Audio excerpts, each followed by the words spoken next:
Ravi de vous retrouver dans cette nouvelle édition. Il est 20h et voici les titres. Les Sénégalais, plus particulièrement les Thiessois, attendent avec impatience des éclaircissements concernant la question du troisième mandat et le rapport de la Cour des comptes publié récemment, reportage en début d'édition. Commune de Kaolack, un budget de plus de 7 milliards de francs CFA a été adopté à l'unanimité par le conseil municipal. Les détails dans ce journal.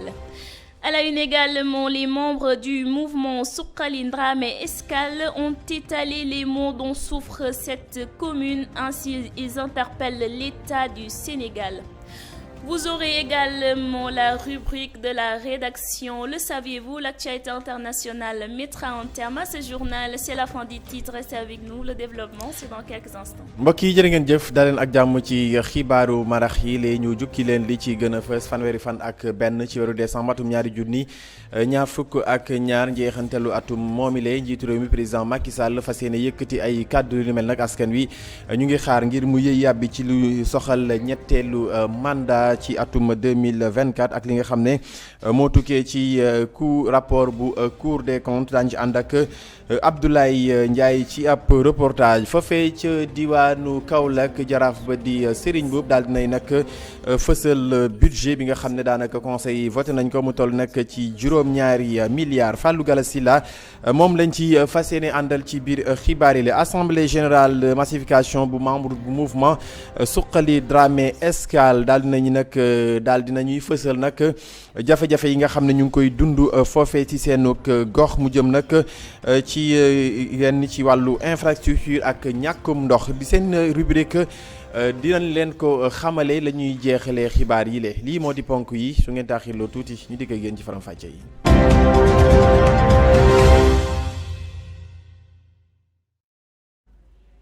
Bonsoir à tous et à tous. Merci de vous informer sur la Teranga Sénégal à l'occasion du discours à la nation du président de la République Macky Sall prévu ce 31 décembre dans un contexte marqué par la polémique du troisième mandat et le rapport publié récemment par la Cour des comptes. Les Sénégalais, plus particulièrement les Thiessois, attendent avec impatience l'éclaircissement de ces deux points. C'est un reportage signé Abdoulaye Ndiaye. L'année 2022 tire à sa fin. Comme à l'accoutumée, le président de la République Macky Sall fera face aux Sénégalais au soir du 31 décembre 2022. En effet, au moment où les Sénégalais s'interrogent sur les questions liées au troisième mandat et récemment au rapport de la Cour des comptes et sur la gestion du fonds Force Covid. Pour certains Sénégalais, ces différentes questions feront partie de leurs attentes. Mais nag xam naa moom affaire Cour des comptes bi moom loolu moom xaare naa moom mu wax ko ci leeral. À ce qui me concerne, j'attends à ce qu'il apporte des éclaircissements sur le rapport de la Cour des comptes dans son discours à la nation. ñëpp a ngi naan 8 milliards donc kon loolu moom daf cee war a wax. côté rapport pour man dafa waroon jël responsabilité am. Pour le rapport, moi je vois mieux qu'il en parle au lieu de le confier à son premier ministre. C'est ce qui est logique parce que c'est lui qu'on a élu personnellement. dafa waroon wax waxam. Pour cette dame, la question de la troisième mandat ne fait pas partie de ses attentes. Selon elle, les Sénégalais devraient laisser le Conseil constitutionnel de décider. La question troisième mandat, vraiment, pour le troisième mandat, je ne m'y attends pas parce que c'est la Cour des comptes qui est chargée de cette question, donc nous devons patienter. Le peuple bi ñoom ñooy juger mais man xaaruma ko nii mu wax ko daal. Man côté surtout troisième mandat bi parce que man de bu doon sama sago. J'attends à ce qu'il évoque la question du troisième mandat afin d'édifier les Sénégalais. C'est mieux de garder le silence. te lu mën a fay dëkk lu mën a fay taal daal moo gën lu koy taal man daal loolu laay côté boobu foofu laay waxee. À quelques heures du discours à la nation du président de la République, les Thiessois attendent à ce que ces différentes questions liées à la troisième mandat et récemment du rapport de la Cour des comptes soient évoquées au soir du 31 décembre 2022. ni ñu ko junjee ci ponk xibaar yi wax nag ci lu soxal kàdduk njiitu réew mi ñu koy xaarandi fanweeri fan ak benn ci weeru décembre bile mu di discours à la nation askan wi nekk ci réew ma Sénégal rawatina ñu nekk ci diwaan bii di Thiès kaay ñu ci bari nag la ñuy xaar bokk na ci coowal ñetteelu mandat bi ngir njiitu réew mun ci àddu leneen la ci des moo di coowal rapport bi nga xam ne Cour des comptes daal dina koy fësal reportage ñu ànd ceeg Abdoulaye Ndiaye. année 2022 nekk di jeex ñi waaj a dëgmal lii di 2023 comme ni nga ko tàmmoo di defee kii di président de la république fas yéene jàkkaarloog sénégalais ci guddi 31 décembre 2022 si jamono ji nga xam ni sénégalais yi li ñuy samp laaj mooy lu jëm si wàllum troisième mandat ak rapport cour des comptes. waaw mais nag xam naa ne moom affaire cour des comptes bi moom loolu moom xaare naa moom mu wax ko ci leeral parce que nag moom mooy président de la république te xaalis bi bañ koy collecté moom lañ ko joxoon. donc kon moom moo war a wax nag naka moo war a yeewi askan wi daal parce que nag fi mu nekk ñëpp a ngi naan 8 milliards donc kon loolu moom daf cee war a wax. côté rapport pour man dafa waroon jël responsabilité am bañ a jël ay premier ministre di ko jox pour man loolu moo doon yoon daal parce que moom lañ faluñu ay premier ministre moom moo fal premier ministre am dafa waroon wax waxam jéem a leeralal nit yi loolu daal laa gis. moom mu li ñuy xamal mooy xaarul benn yoon ngir président bi wax ci question troisième mandat bi. waaw question troisième mandat bi moom man vraiment kooku moom xaaruma ko mu wax ci moom parce que nag loo xamante ni nee nañu conseil constitutionnel moo koy décider xam naa dañuy bàyyi rek ba conseil constitutionnel wax bu conseil constitutionnel waxee nag léegi nag peuple bi ñoom ñooy jugé mais man xaaruma ko nii mu wax ko daal. waaw man côté surtout troisième mandat bi parce que. man de bu doon sama sago mu wax ak sénégalais yi bañ a toog jàpp ñàmburam parce que boobu ba léegi nit yaa ngi toog di xaar. te lu mën a fay dëkk lu mën a fay taal daal moo gën lu koy taal man daal loolu laay côté boobu foofu laay waxee. ay waxtu yu néew des rek ngir président de la république jàkkaarloog sénégalais ci discours à la nation boobu ñii di Ceesuwaay la ñuy xaar mooy président bi wax ci ñetteelu mandat bi ak rapport cour des comptes nga xam ne bu yàggul rek lañ ko fësal ci guddi 31 décembre 2020. Commune de Kaolack, un budget de plus de 7 milliards a été adopté à l'unanimité par le conseil municipal. Le budget de 2023 passe de 4,2 milliards de francs CFA à 7,3 milliards de francs CFA, soit une augmentation de 40%. Ainsi, beaucoup de projets sont envisagés pour booster le développement de la commune de Kaolack, nous dit le maire Serigne Mboup et Ndiaye Mboutal, première adjointe au micro de Fallou Silla. Ce budget est carrément innovant puisqu'il passe de 4 milliards à 7 milliards avec une amélioration sur beaucoup de points, dû à la fiscalité locale et à une contribution qui va venir d'un concept qui s'appelle Diapal Madiap et que les populations de Kaolack vont suivre pour pouvoir accompagner la mairie de Kaolack. Alors sur l'investissement, plusieurs services ont été prévus puisque le faire que la mairie délègue généralement sera traité en interne avec notamment l'installation d'un service de travaux publics qui est possible grâce à une économie que la mairie a fait sur cette année de 550 millions qui va servir à acheter des machines de construction pour pouvoir aujourd'hui mener nous-mêmes les travaux que nous devons faire au niveau de la commune. Et aussi, il y a beaucoup d'innovations comme le projet des femmes qui s'appelle Profem où on aura l'installation d'unités industrielles pour booster l'entrepreneuriat féminin et notamment aussi l'emploi jeune. Et vous avez aussi beaucoup d'autres innovations au niveau des postes de santé, de l'éducation, de l'assainissement et de l'adduction d'eau potable, en fait, qui sont des secteurs prioritaires de la commune de Kaolack. La mairie de Kaolack s'est focalisée sur plusieurs niches fiscales qui n'étaient pas exploitées, qui étaient carrément à l'arrêt, comme les taxes qui sont les taxes d'ordures ménagères, TOM, ou le foncier bâti. Donc la mairie a fait un important travail de recensement puisque le fichier date de plusieurs années.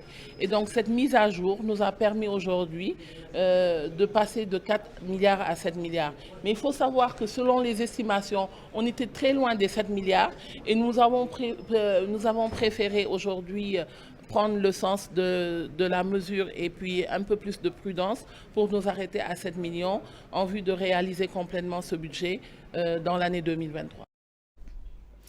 wutali ca Kaolack Ndangaan wax nag ci votuk budget bu commune boobee daal nañ koy nag de voté tey jii nag ci lu tollook juróom-ñaar téeméeri milliards si suñu koppar daanaka ñu bari ca conseiller jot nañoo ànd ca budget boobee bu ñu sukkandikoo nag ci li ñu jot ci budget bi mu mel ni ci atum 2023 boobule budget bi nag daal dina yokk lu tollook ñeent ak lu toftal ci ay milliards daanaka téeméer boo jël ñeent fukk yokk na ci at yi nga xam ne moom la weesu Serigne Mboup di jaraaf bu commune bu Kaolack ñu teewlu ko ci micro Fallou Galassi la. comme ni ngeen ko xamee budget bi dafay passer à 4 milliards dem 7 milliards et quelques loolu nag lu ñu étudier la ba xam ne lu mën a nekk la ndax yaakaar gi nga xam ne moom la waa Kaolack waaye am yaakaar ci ñun et que suñ 10 mois yi njëkk a def nañ fi liggéey boo xam ne nii xam nañ ne ñun bu ñu dénkee seen alal danañ ko liggéey li ci gën a rafet mooy. xam ngeen fii kii conseil bi dafa am différents factions politiques yëpp ñi ngi ci biir waaye ñun ñëpp nañ ko voté à l'unanimité ak débat yu riche yu am solo li ci ëpp solo rek mooy kii loolu mooy fexe nañ ba nga xam ne nii l'investissement moo ëpp mooy 60% 40% et l'investissement yi li ci ëpp mooy dañu fexe ba nga xam ne nii mairie bi day dundalaat li ñuy wax travaux publics pour am ay machine am ay machine pavage am nga xam ne nii lu mu daan def jaarale ko ci entreprise yi léegi war na koo mën a def moom ci 10 fois mën na ko def 10 fois et li ci ëpp solo mooy main d'œuvre locale la te dana créer lu mat 1500 emplois dundalaat bu baax jigéen ñi ci seen i projet yi ñu am bu baax ak ndaw ñeeg defaraat sport bi gën a yokk faj mi ak yëpp daal. beneen bi ki des mooy ay projet yu rëy a rëy yu ambitieux yoo xam ne nii biñ ko calculer léegi rek mën na 300 milliards mooy yoo xam ne nii moo jëm ci port bi port sec hôpitaux yi tout ça yu mag yi loolu nag dañ koy jéem a travailler avec l'État pour que def plaidoyer bi ñu war a def pour état bi boole ko ci programme Sénégal émergent xam nga ñoom ñi ngi wax ne ñi ngi tëggaat Sénégal émergent pour 2035 loolu bu ñu ko ci boolee en même temps am na yoo xam ne tamit ñu fexe muy partenariat public privé te ci loolu tamit am nañ ci projet boo xam ne nii bu gën a ambitieux la dañu xool ne Kaolack dafa mën a yokku ñu ngi xool espace boo xam ne nii buñ ko amee bu mën a mat ay 1500 hectares wala 2000 hectares ñu def fa nouvelle ville boo xam ne nii dana war a mën a ci diirub 15 ans lay diire boo xam ne nii investissement bi dana jege 619 milliards mais loolu lépp day nekk partenariat public privé avec l'appui de l'État. Et je vais l'annoncer en titre. En Assemblée générale de massification, les membres du mouvement Suqali Ndramé Escale ont étalé les maux dont souffre cette commune située dans le département de Nioro-du-Rip. Infrastructure, accès à l'eau, au financement, entre autres. Ainsi, ils interpellent l'État du Sénégal. C'est un compte rendu de Fall Silla. La commune de Ndramé Escale, dans le département de Nioro-du-Rip, manque de tout, ou presque de tout. Du bitumage, des routes, de l'accès à l'eau, aux soins primaires, entre autres mots. Et on ne peut pas parler sans pour autant parler des difficultés que nous vivons. Principalement la route tellement chaotique, nous sollicitons, nous lançons un appel pour que la route soit bitumée. La route Ndramé, Soko Ndramé, Wakanguna Ndramé, Nioro-du-Rip, Ndramé, Kermadjebel. Ensuite, le lycée, 47 villages sans lycée. Après le BFM, nos enfants aillent à Kermadjebel ou à Wakanguna, là-bas où les effectifs sont très pléthoriques. Les villages qui accueillent ont du mal à accueillir tous les élèves qui sont issus de Ndramé Escale. Donc, pour l'année scolaire prochaine, vraiment nous voulons un lycée mixte, ne serait-ce que 2 classes de seconde au CM Matar Kala Dramé de Ndramé Escale. Toujours les mêmes promesses, les mêmes difficultés demeurent. L'accès au financement fait également défaut. Le développement commence par la base. Les besoins sociaux de base se règlent par les femmes eux-mêmes. Donc, en perspective, nous allons essayer, n'est-ce pas, de leur trouver des reconnaissances juridiques. Après cela, les orienter vers les structures de financement. Ensuite, essayer de les mettre en rapport avec les partenaires, les ONG, l'État pour des formations et autres. Ensuite, pour la jeunesse aussi pareil, parce qu'il y a eu des sources de financement comme DER et autres, mais on les entend tout simplement. Ainsi, le mouvement Suqali Dramé Escale interpelle les autorités étatiques à apporter très rapidement une solution à la précarité de la vie de ces populations. Dramé Escale, Fallou Silla pour la TSTV. des ak moom Fallou Galass Sylla ca diwaanu Kaolack ak assemblée générale de massification ci ñi nga xam ne ñoo bokk ci mouvement Suqali Dramé Escale ñoom nag daal dinañuy addu ci jafe-jafe yi nga xam ne ñu ngi koy dund ci seen département boobee di Nioro du Rip lu ni ci mel ni nag ay infrastructure jëm ba ci wàllum ndox ak financement ci jigéen ñi loolu nag Fallou Galass Sylla moo ci dellusiwaat ci ab reportage. commune boobee di Dramé Escale ay jafe-jafe yu bëree bëri la askan wi di dund bokk na ci yoon yu baaxul ay jafe-jafe ngir jotee ci ndox mu sell wàllum faj meeg faj mi tamit daal di tàgga témbe. kon Dramé moom yaakaar naa ne ñun dañu def waaru biir rek di ñu fàtte lu jëm ci wàllu tali yaakaar naa dëkk yi nga xamante ni bu tàkkusaan jotee mbaam yi ñooy góor ci tali bi sax si yoon yi sax am nañu tali ñun gis nga yoon yi ngeen jaar Sokone Dramé Wàkk Nioro Dramé Kër Madiabel waxuma la ran sax mais yoon bi dafa yàqu ba yoonu suuf bi moo ñu gënal fi ñu toll nii mënuñu am lycée Dramé Escale dañoo war a am lycée ne serait-ce que une classe de seconde année scolaire bi ñu dëgmal loolu aussi ñi nga xamante ni mooy les autorités compétentes lancé nañ leen appel à ce que ñu ériger suñu CEM bi un lycée mixte. waaw élèves yi bu ñu amee BFEM ñu ngi dem Wack Ngouna wala Kër Madiabel te foofu ñëpp xam nañ man maa ngi servir lycée bu Wack Ngouna nekk fa comme professeur de mathématiques gis naa élèves yi lu ñu dund foofu Wack amatul capacité accueillir yenn njàngaan yi village environnant yi la élèves yi di loger di dox de ay 4 5 6 7 ba 8 kilomètres par jour loolu lu métti la xam nga bu fekkee ne yow njàng mu ngi sooxe wér-gu-yaram mu ngi sooxe yoon wi mu ngi sooxe keñ wax dëgg yàlla ndox mi waxi nopp waaw kon nag ba léegi nag ñu ngi dundee yaakaar. wàllum financement bi tamit nekk na loo xamante ni tàggatémbe na lool ci commune bu Dramé Escale. ñu ngi xool naka la ñuy def ba jigéen ñu àndal ñu formaliser leen utal leen ay këyit ay reconnaissance juridique ba nga xamante ni lépp luy génn war a jëm ci jigéen ñu jot seen wàll war a mun a def ay formation war a mun a am ay financement ak lépp jeunes yi aussi jéem a fexe ba nga xamante ni formation yi ñuy dégg ñu am ci parce que Dramé moom yaakaar naa ne ñun dañu def. waaru biir rek di ñu fàtte. kàddu yi ni mel sax ñu yëkkate ko ci bi ñuy amal seenub assemblée générale tax ba waa mouvement Suqali Dramé Escale di woowaat bu baax a baax li nga xamante ni moom moo di autorité étatique yi ñu daal di indi ay solution ci seen jafe-jafe yooyee nga xamante ni ay at yu baree ngi nii ñu ngi koy dund fii ci Dramé Escale Fallou Galass Sylla ngir rees. Merci Fallou Silla. Le maire de la commune de Kédougou, Ousmane Silla, a profité de sa présence lors de la finale pour doter toutes les ASC de la commune des jeux de maillots et d'équipements sportifs. Son troisième adjoint chargé de la jeunesse et des sports, Demba Doucouré, s'est réjoui de ce don en bus pour faciliter le déplacement des sportifs durant leur compétition. Demba Nima Doucouré et Ousmane Silla sont au micro de Mamadou Cissé. Nous les écoutons. Le maire a aussitôt pensé à régler un problème qui était là et qui pénalisait les équipes de la région de Kédougou. C'était quoi le problème de déplacement? Parce que certaines équipes du championnat parfois étaient obligées de renoncer à des matchs pour des problèmes de déplacement.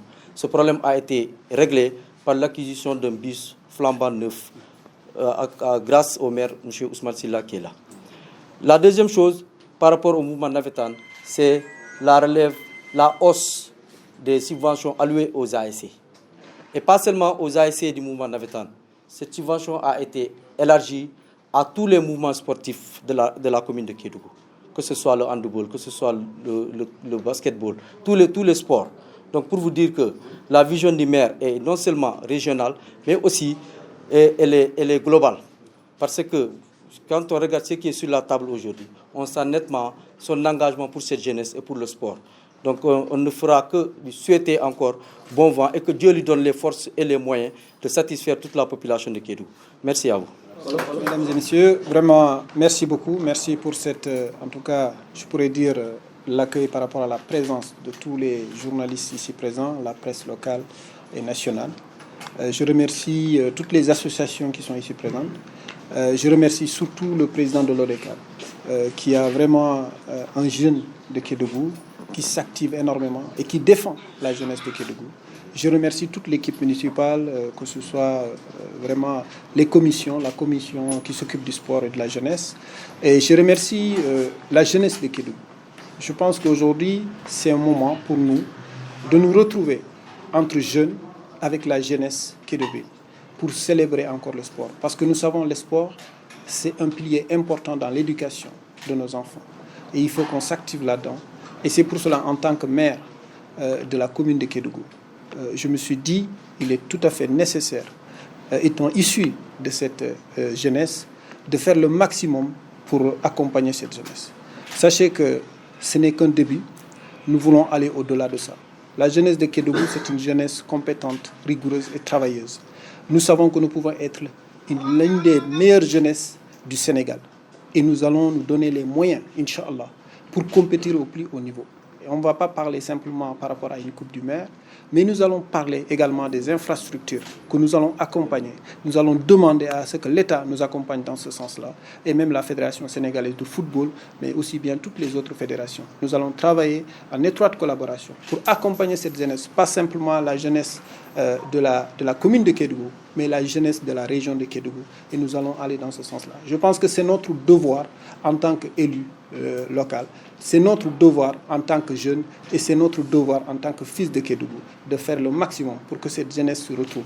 Parce que le problème, ce n'est pas simplement le problème du sport, mais nous avons le problème de l'emploi, nous avons le problème de l'insécurité, nous avons le problème également de l'éducation au niveau des écoles.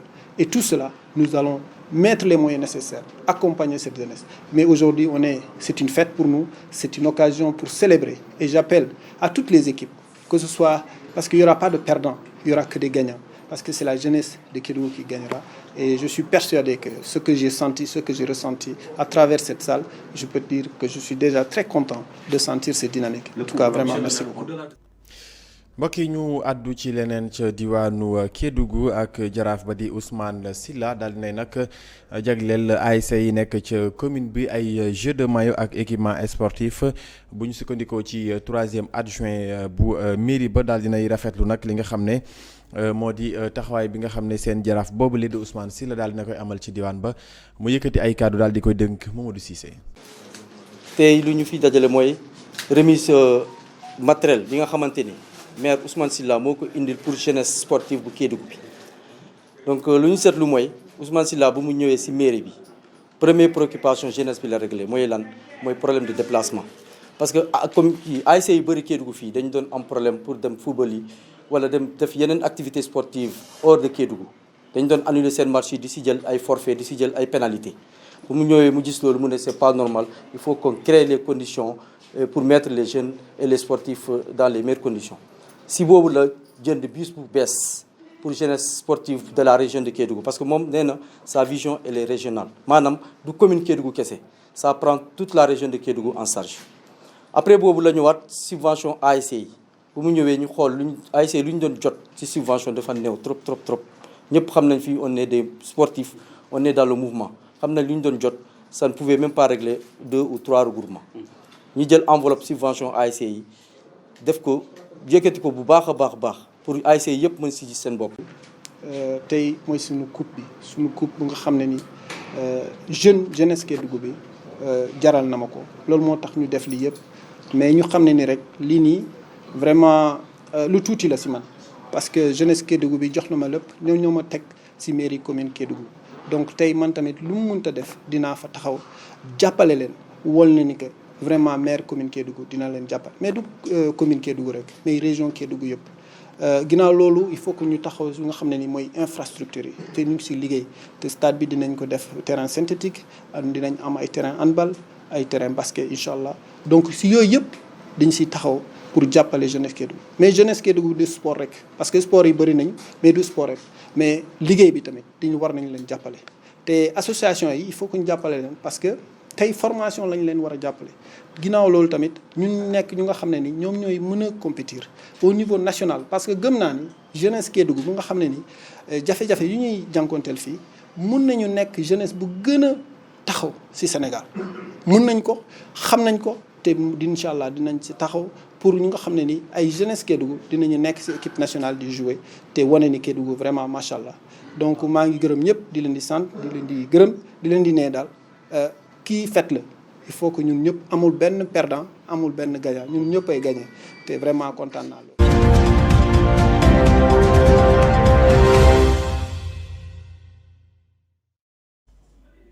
Saviez-vous que le wax est un tissu emblématique né au temps colonial? Il est un produit d'importation qui a voyagé de l'Asie vers l'Europe pour terminer sa course en Afrique.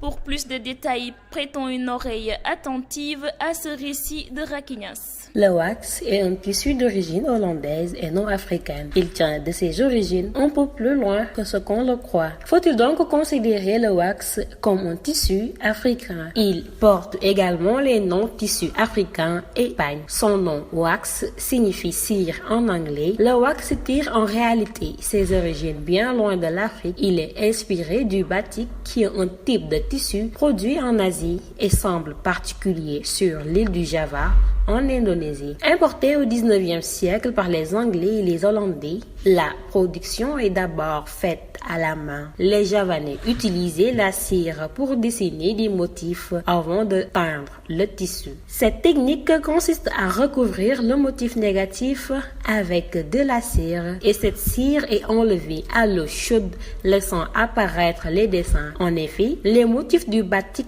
ne sont pas choisis au hasard. Ils sont inspirés dans l'environnement local et chacun d'entre eux a une signification javanaise. Les deux colonisateurs s'emparent de cette technique avec pour objectif de conquérir le marché indonésien du batik de Java en produisant rapidement et à faible coût en Europe grâce à l'industrialisation du textile. Cependant, lors de l'exploitation en Indonésie, les batiks des Hollandais sont accusés d'être de mauvaise qualité dû aux nombreuses imperfections. Leur conquête de l'Indonésie fut un échec, alors ils se tournent donc vers l'Afrique afin de découler leur production. Pour conquérir ce nouveau marché, les Hollandais décident de commercialiser le wax à des soldats ghanéens comme étant un produit unique avec des imperfections parfaites dues aux irrégularités de la technique d'impression. Ce tissu est très apprécié et adopté par la communauté africaine de l'Ouest, rencontre un véritable succès. Les Nana Bands ont joué un rôle très important dans la popularisation du tissu wax. Ces femmes d'affaires togolaises spécialisées dans la commercialisation de pagnes en wax hollandais distribuent dans toute l'Afrique ce tissu. L'entreprise Van Vlissingen & Co, appelée aujourd'hui Vlysco, est le véritable père du wax. C'est la première entreprise à produire le wax et ici au Sénégal, on peut dire que les deux principales entreprises de wax sont la Soutiba et la Simpafrique. mbokk yi ñu àddu ci leneen xamale leen ak tissu bi nga xam ne moom la ñu duppee wax nag nekk na tissu boo xam ne daanaka ci temps colonial ba léegi ñu ci bari ci askan wi ñu ngi koy jëfandikoo ci diggante Asie jëm nag vers Europe. Raquinas moo ñuy xamaleeg tissu boobule ñu teewlu ko. ndax xamoon ngeen ni wax ab tissu bu jugee Hollande la ay originam jugewul benn yoon file di Afrique waaye ñoo ngi koy woowee tissu africain wala sax pagne. wax li muy tekki moo di cire ci kàllaamay anglais lii di wax ñoo ngi ko inspiré woo ci li ñu tuddee batik muy ab xeetu tissu bu bàyyeekoo ca Asie waaye ñu gën ko xamee ca île du Java ca réewum Indonésie. ñoo ngi ko importé ca 19e siècle ña ko doon importé di ay anglais ak ay hollandais lii di wax loxo lañ koy defaree ña ko doon defar nag di ay javanais li ñuy wax cire lañ ko doon dessiner muy ay motifs yu ñuy dessiner ci tissu bi. gannaaw loolee cire ndox bu tàng lañ ciy def ngir dessin yi mën cee jàpp motif yooyu ñuy def ci batik bi kenn choisir ko par hasard dañ koy inspiré woo ci alam gi jur gi wala sax yeneeni jumtukaay yu ñuy jëfandikoo bés bu nekk. bañ ko commencé di ko yóbbu foofee ca Indonésie la hollandais yi tàmbalee di commercialiser wax yi ci ay takk deru ghanéen nga xam ni dañu jàpp ne yooyu lay wax du qualité bu baax ci naka noonu sax la communauté africaine bi tàmbalee jëfandikoo lii di wax gannaaw ba ñu amee succès ci Afrique de l'Ouest ñu tàmbali caa defar yu bari di ko yóbbu ca réewum Togo, Niger, Congo ak Cameroun. noonee sax la ñooñu ñuy woowee les Nana Bands tàmbalee fësal bu baax lii di wax ñuy ay jigéen yoo xam ni ay togolais lañu spécialisé wu ci njaayum wax hollandais di ko yóbbu fépp ci Afrique noonee sax la lii di wax tàmbalee siiw fépp ci Afrique de l'Ouest ñu fësal ni entreprise Van Vleisgen & Co ñu duppee ko léegi Vlisco moo nekk père du wax maanaam mooy entreprise bi njëkk a defar wax ci àdduna bi yépp fii ci Sénégal nag ñaari entreprise yi gën a defar lii di wax moo di ne Sotiba ak. Terminons cette édition hors de nos frontières, toujours en compagnie de Rakinas. Commençons l'actualité internationale de ce jour. Au Burkina Faso, le lieutenant-colonel Emmanuel Zoungrana a été présenté au procureur du tribunal militaire à Ouagadougou après plusieurs heures avec d'autres personnes au sujet d'allégations d'atteinte à la sûreté de l'État. Selon un communiqué parcouru par RFI, diffusé le mercredi 28 décembre au soir, l'officier supérieur venait d'être mis en liberté provisoire après une détente de 11 mois, accusé de complot contre l'ex-président Roch-Marc Christian Kaboré. Et puis poursuivant Côte d'Ivoire, la cour d'assises d'Abidjan a condamné à la prison à perpétuité 11 accusés de l'État djihadiste de la cité balnéaire de Grand Bassam qui avait fait 19 morts en mars 2016. Parmi ces 11 accusés, seuls 4 étaient présents à l'audience. Les 7 autres ont été condamnés par contumace.